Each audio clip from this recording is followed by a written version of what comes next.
अपने इस टॉपिक को।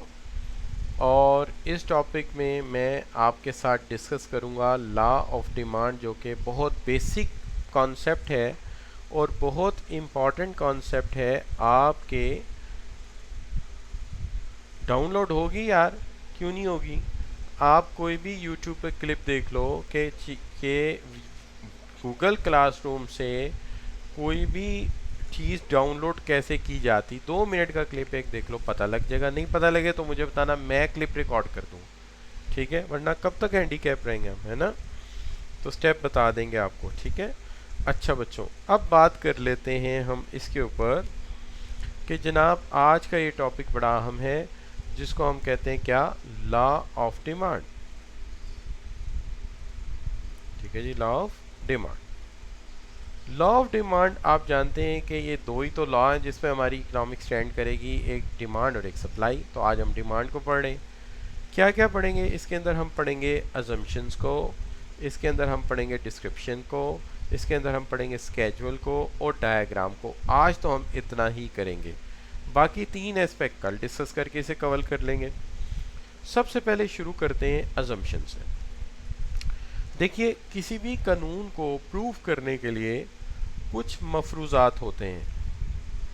अगर वो मफरूजात दुरुस्त साबित ना हो तो कानून भी दुरुस्त साबित नहीं होगा।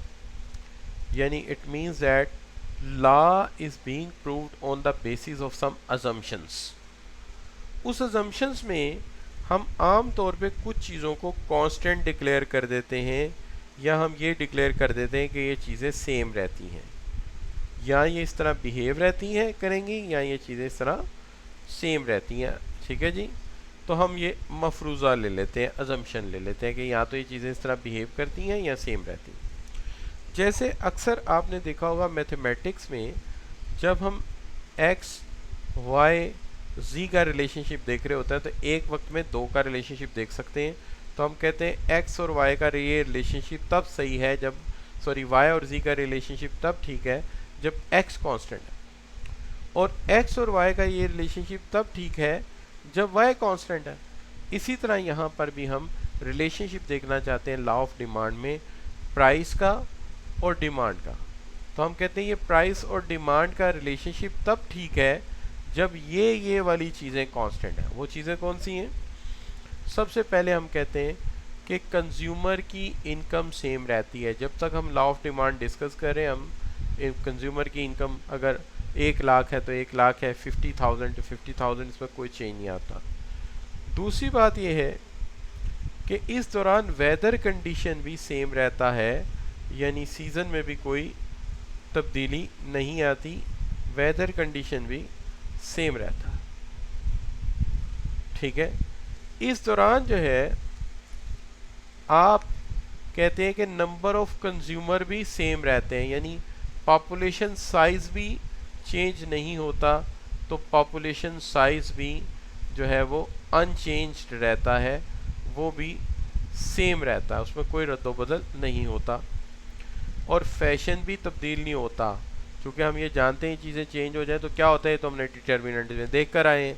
लिहाजा हम ये कहते हैं कि फैशन भी तब्दील नहीं होता, मींस कस्टम्स भी सेम रहते हैं, उनमें भी कोई तब्दीली नहीं आती, they are also remain the same.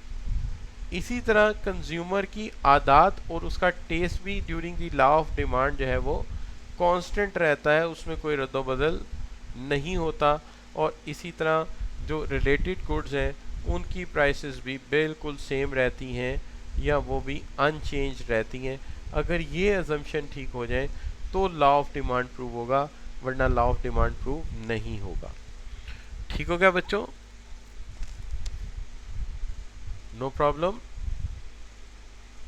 अच्छा, इसमें कोई हर्ज नहीं है अगर कोई बच्चा चाहता है कि मेरा चैप्टर नंबर 2 डाउनलोड कर ले, जिसको जो भी करता है, और मेरे ग्रुप में शेयर कर दिया करें। भाई आप डाउनलोड करके शेयर कर दिया करें ना, आप में से कोई कर दे, चूँकि आप सबको तो मैसेजिंग की इजाज़त है। तो अगर नहीं हुआ तो मैं कर दूंगा, नहीं तो आप खुद कर लिया करो, ठीक है। और वैसे बेहतर यही कि आप भी गूगल क्लासरूम को यूज़ करना सीखो। इस तरह हम सारी चीज़ें एक जगह इकट्ठी कर देते हैं, वरना होता ये कि रोज़ाना नई से नई चीज़ शेयर करनी पड़ेगी, कोई नया बच्चा आएगा फिर शेयर करनी पड़ेगी। तो एक जगह इकट्ठी हैं, वो बिगिनिंग ऑफ द सेशन से एंड तक अवेलेबल रहेंगी हमारे पास। क्या ख्याल? अच्छा है नहीं? तो बच्चों बात ये हो गई कि जनाब इनकम सेम है, सीज़न सेम है, पॉपुलेशन अनचेंज है, कस्टम्स में कोई चेंज नहीं है, हैबिट सेम है, और उसके साथ साथ रिलेटेड गुड्स की प्राइसेस भी सेम है, उसके अंदर भी कोई रद्द-बदल नहीं आता। तो यहाँ तक हमने बात कर ली, यहाँ तक हमने इस बात को समझ लिया। अब हम ये कहते हैं कि जनाब चीज़ ये है, गूगल क्लासरूम को सलमान बलोच बेटे मैं बाद में बता दूंगा, एक पासवर्ड होता है वो लगाएं तो हम ज्वाइन कर लेते हैं, वो पासवर्ड मैं दे देता हूँ आपको। अच्छा, अब बात ये है कि अजम्पशंस क्लियर हो गई, तो अजम्पशन क्लियर हो गई जी, तो किधर चलते हैं? डिस्क्रिप्शन की तरफ। अब डिस्क्रिप्शन भी जब लिखेंगे तो अजम्पशन का फिर भी जिक्र करेंगे, क्योंकि लॉ ऑफ डिमांड दो चीज़ों का रिलेशनशिप है, एक प्राइस और एक डिमांड। रिलेशनशिप क्या है कि जब प्राइस बढ़ेगी क्वांटिटी डिमांडेड कम हो जाएगी, और जब प्राइस कम होगी क्वांटिटी डिमांडेड क्या होगी? शाबाश बच्चों, क्वांटिटी डिमांडेड शाबाश ज़्यादा हो जाएगी। ठीक है जी, इंक्रीज हो जाएगी, बिल्कुल ठीक है। लेकिन अगर यही दो बातें मैं लिख दूं तो मेरी डिस्क्रिप्शन बन जाएगी। ये दो बातें ही लिख दें कि प्राइस के बढ़ने से डिमांड कम होगी और प्राइस के कम होने से डिमांड ज़्यादा होगी, तो ये मेरी डिस्क्रिप्शन है। लेकिन डिस्क्रिप्शन में भी मुझे जो है वो अजम्पशंस का जिक्र करना पड़ेगा, तो मैं कहता हूँ other things remain the same,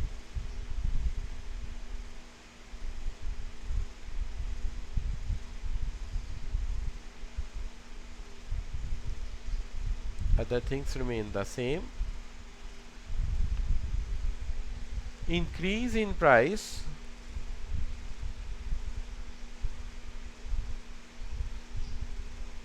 causes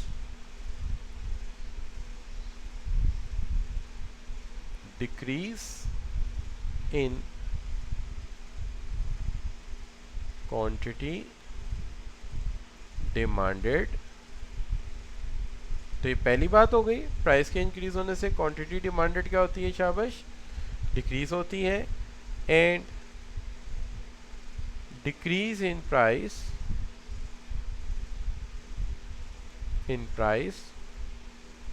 causes increase in quantity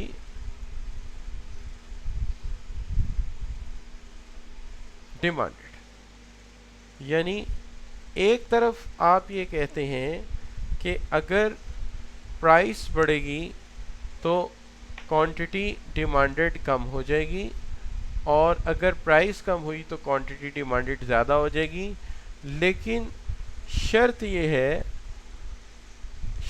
है कि जो अदर थिंग्स हैं, यानी ये सारी चीज़ें ये सेम रहनी चाहिए। Other things remain the same, other things remain the same. तो हम कहते हैं other things remain the same, increase in price causes decrease in quantity demanded, and decrease in price causes increase in quantity demanded.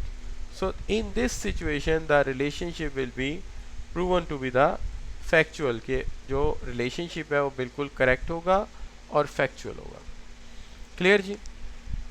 अब अगर आप देखें तो आपने एक तो assumption से ही प्रूव कर ली, ठीक है जी, दूसरी बात आपने डिस्क्रिप्शन से ही प्रूव कर ली, तीसरी बात हम कर लेते हैं किस चीज़ की जी? स्केजुअल की। तो अब हम चलते हैं स्केजुअल की तरफ। अच्छा जी, तो अब मैं थोड़ा सा बड़ा करके लिखता हूँ, ठीक है बच्चों। तो स्केजुअल में हम देखते हैं, स्केजुअल में सबसे पहले तो हम ये देखते हैं कि हम एक इनिशियल प्राइस और क्वांटिटी डिक्लेयर कर देते हैं।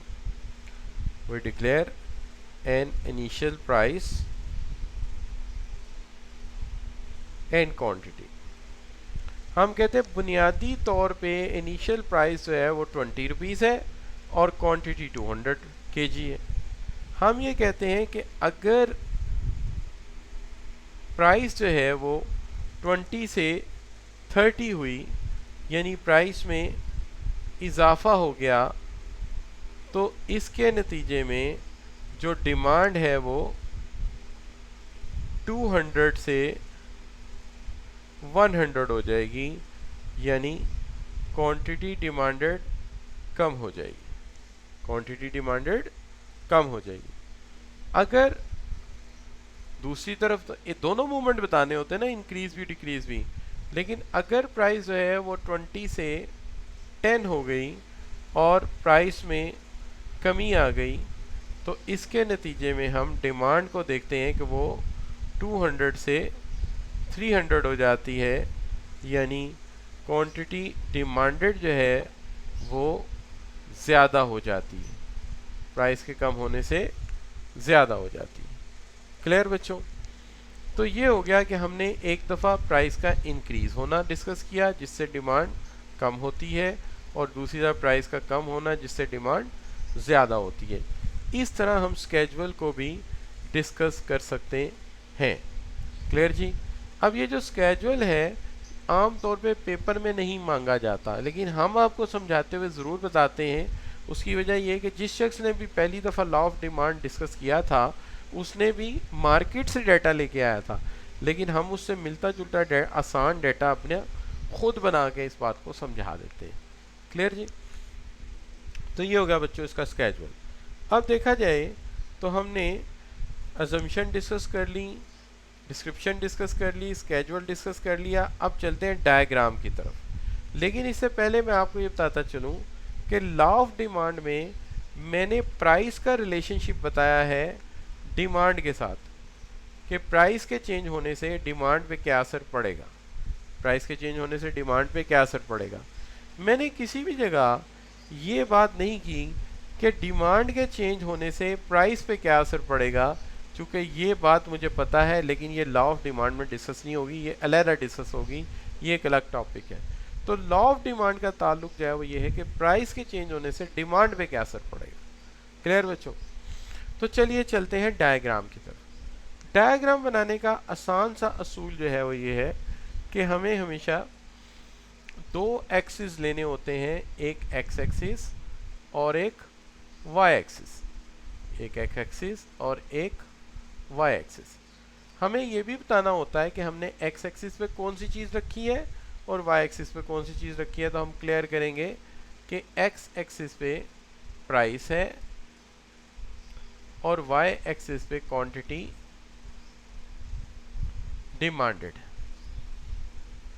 तो हमें ये क्लियर लिखना पड़ेगा कि वाई एक्सिस पे प्राइस है और एक्स एक्सिस पे क्वांटिटी है। यानी अगर मैं इस डायग्राम को एक्सप्लेन कर रहा हूँ, फर्ज कीजिए मैं एग्जाम में बैठा हूँ और ये सवाल आ गया है 7 मार्क्स का कि describe the law of demand and explain it with the help of a diagram. तो मैं डायग्राम बनाते बनाते साथ डायग्राम को एक्सप्लेन भी करूँगा, जाहिर है तभी मुझे नंबर मिलेंगे। तो अगर ये 7 नंबर का है तो चलिए जी 2 नंबर डिस्क्रिप्शन के हो गए, तो 5 नंबर तो डायग्राम के हैं, तो कम से कम 2-4 पॉइंट तो लिखने पड़ेंगे। चलिए हम लिखते हैं। हम कहते हैं price is taken on x axis and quantity demanded is taken on the y axis। तो ये हमें बताना पड़ेगा कि x एक्सिस पे क्या है और y एक्सिस पे क्या है, और डायग्राम के साथ लेबल भी लगाने पड़ेंगे, डायग्राम के साथ लेबल भी लगाने पड़ेंगे ताकि पता चले x एक्सिस पे क्या है और y एक्सिस पे क्या है। ठीक है बच्चों? अच्छा, इकोनॉमिस्ट मनी मैटर्स को हमेशा वाई एक्सिस पे लेते हैं। आल्दो के मैथमेटिकली ये बात शायद आपको ठीक नहीं लग रही होगी अतिया बेटी, लेकिन ये है कि इकोनॉमिस्ट ऐसा ही करते हैं। अच्छा, अब हम उसी स्केजुअल की मदद से अगर डायग्राम बनाते हैं जो हमने स्केजुअल लिया था, तो उसके मुताबिक जो डिमांड है वो पहले 100 है, फिर 200 है और फिर 300। प्राइस जो है वो 10 है, 20 है और 30 है। 10 है, 20 है और 30 है। हम जो है वो शुरू करते हैं, 10 है और 30 है। अच्छा, अब हम ये कहते हैं, पहले तो इनिशियल पॉइंट लेते हैं, ठीक है। पहले तो हम क्या करते हैं, हम इनिशियल पॉइंट लेते हैं, ठीक है। क्या जी, इनिशियल पॉइंट ये लेते हैं कि हमने जो है वो प्राइस है इनिशियल 20 और डिमांड है 200। पॉइंट हो गया क्या, बी, बी पॉइंट हो गया, ठीक हो गया बच्चों। तो बी पॉइंट है,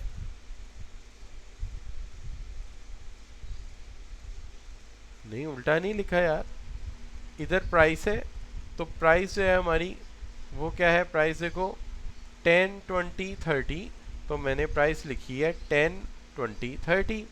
अच्छा, क्वांटिटी है आपकी 100, 300, ठीक है, 200, तो देखो 100, 200, 300 वैसे ही तो लिखा है जैसे स्केड्यूल में।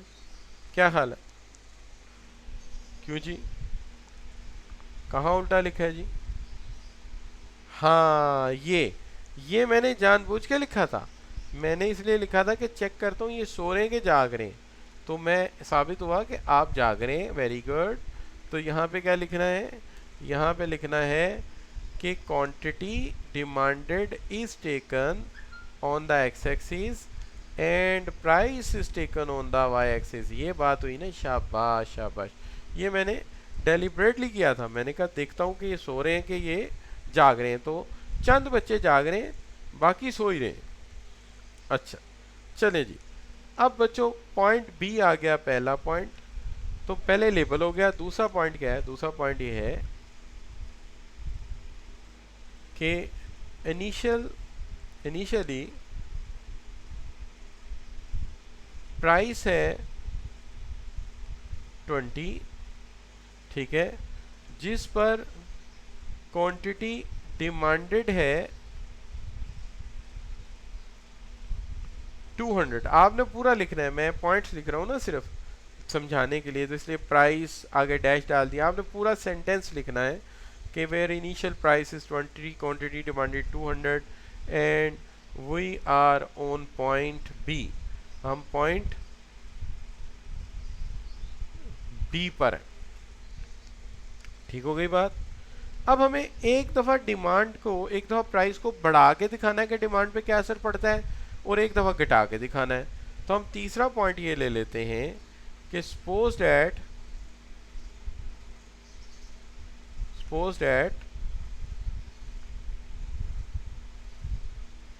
Price is increases from 20 to 30 rupees and demand is decreases from 200 to 100 rupees। ठीक है जी, तो नतीजा ये होगा कि प्राइस चली गई 30 पे तो डिमांड चली गई 100 पे, तो हम चले गए बी से ए पॉइंट पे।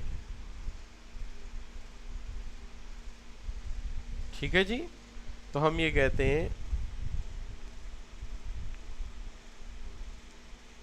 Price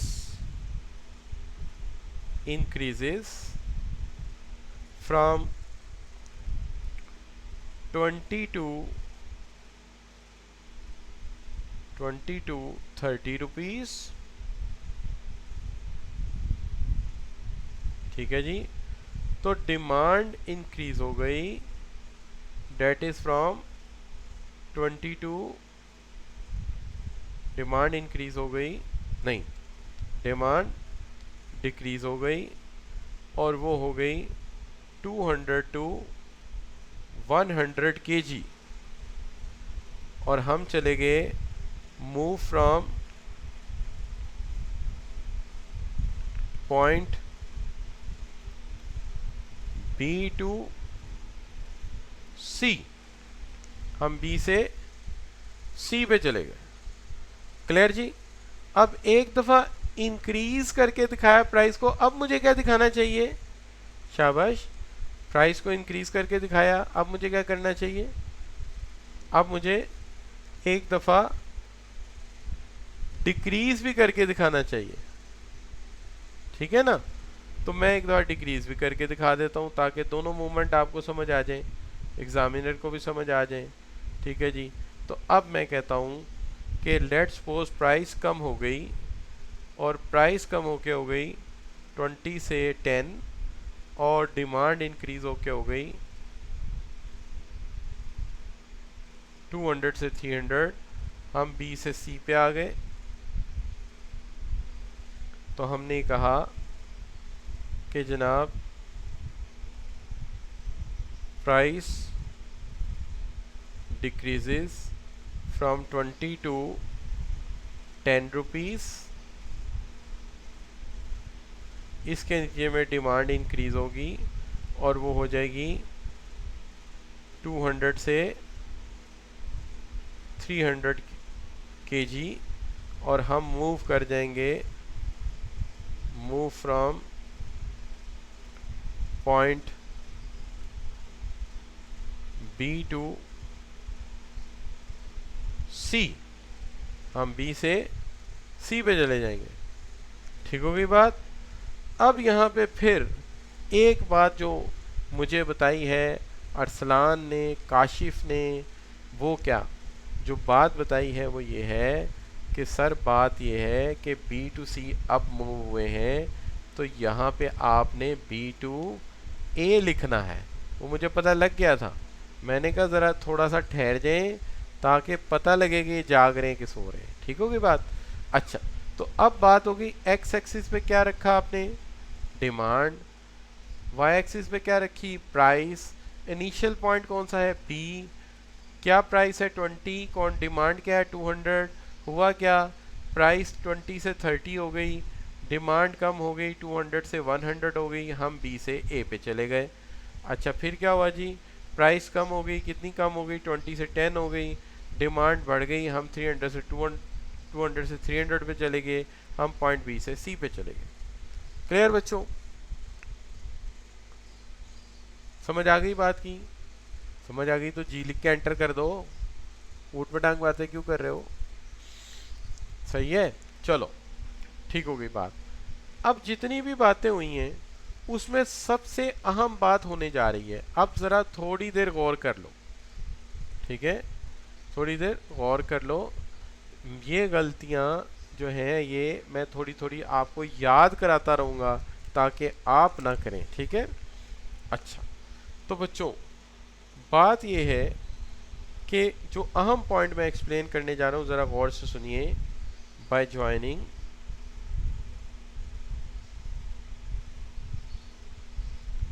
A, B and C, we have demand curve. तो हमें ए बी सी को मिला के क्या बनाना है, डिमांड कर्व, और लेबल भी लगाना है। और फिर सबसे अहम बात, आपने इसकी डायरेक्शन बतानी है, आपने इसका स्लोप बताना है। तो आपने लिखना है कि डिमांड कर्व मूव्स,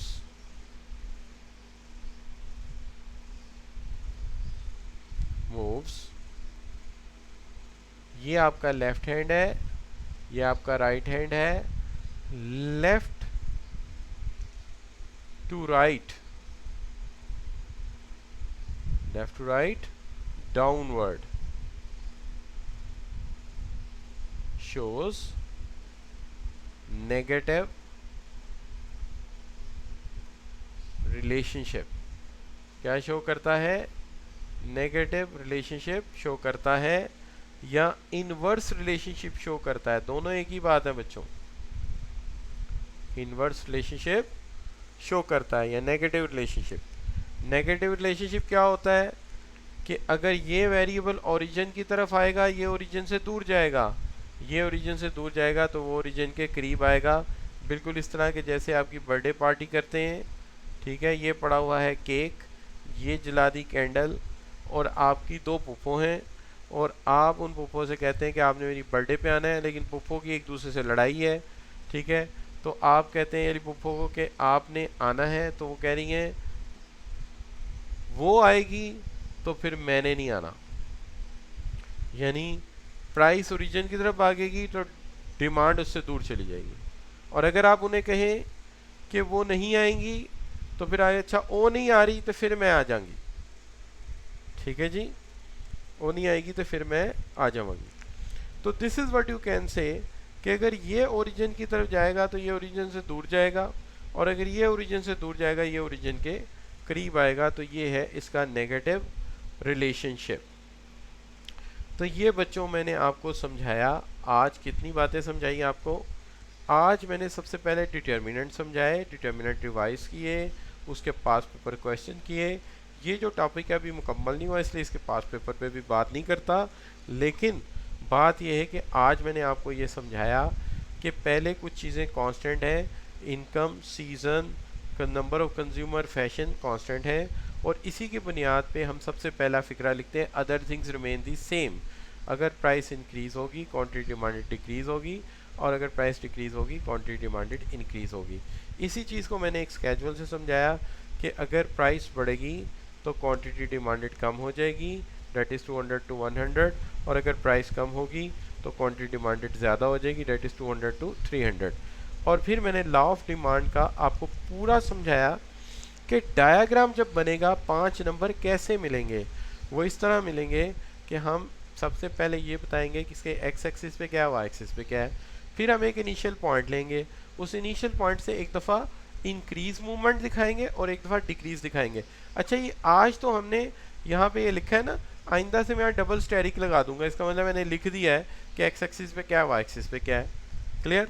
अच्छा एक बात और, उसके बाद आप हमेशा याद रखेंगे कि इनिशियल पॉइंट से हमेशा आप दो मूवमेंट दिखाया करेंगे, एक इंक्रीज की जानिब और एक डिक्रीज की जानिब। और उसके बाद आखिर में सबसे इम्पॉर्टेंट चीज़ वो जो उसके अंदर मेन कर्व है उसका ट्रेंड बताना सबसे ज़्यादा ज़रूरी होगा। अगर हमने ये ट्रेंड ना बताया तो एग्जामिनर इस बात को बहुत माइंड करेगा। क्लियर बच्चों? तो यहाँ पे आज के लेक्चर को हम वाइंड अप कर देते हैं। अब वाइंड अप करने से पहले आप बच्चों से थोड़ी सी राय ले लेते हैं कि आज की अंडरस्टैंडिंग को अगर हम 1 से लेके 100 तक परसेंटेज में नंबरिंग करें तो क्या फीडबैक है आपका, आपको कितनी समझ आई है? जी शाबाश। तो स्टीफन कह रहे हैं 100%, अरसलान ने वैसे क्लियर लिख दिया है, और सुमीना जो है सुनैना जो है माशाल्लाह 100% दे रही हैं, ठीक है, वो तो डबल 100 दे रही हैं। ठीक हो गया बच्चों। और 1 और 2 है, और एक बच्चे को मेरा हाल 0 लगाना भूल गया है, रेहान मुस्तफ़ा। बाकी बच्चे जो हैं वो 90, अच्छा पहले 9 लिख के भेज के मुझे डरा दिया, फिर 9999 लगा दिया। बड़े सियाने बच्चे हुए। अच्छा बच्चों कोई बात नहीं, अब टीचरों के साथ ऐसा आप करेंगे हैं कैसे प्रोफेशनल क्लास के बच्चे। एनीवे सी यू इंशाल्लाह टुमारो, कल मुलाकात होती है आप लोगों से। और कल हम जो है क्या काम करेंगे, कल का काम तो पहले ही तयशुदा है कि कल हमने बताना है डिमांड का नेगेटिव स्लोप क्यों होता है, लिमिटेशन क्या है और इसकी इंपॉर्टेंस क्या है, ये कल बात करेंगे। सी यू इंशाल्लाह टुमारो। अल्लाह हाफिज़।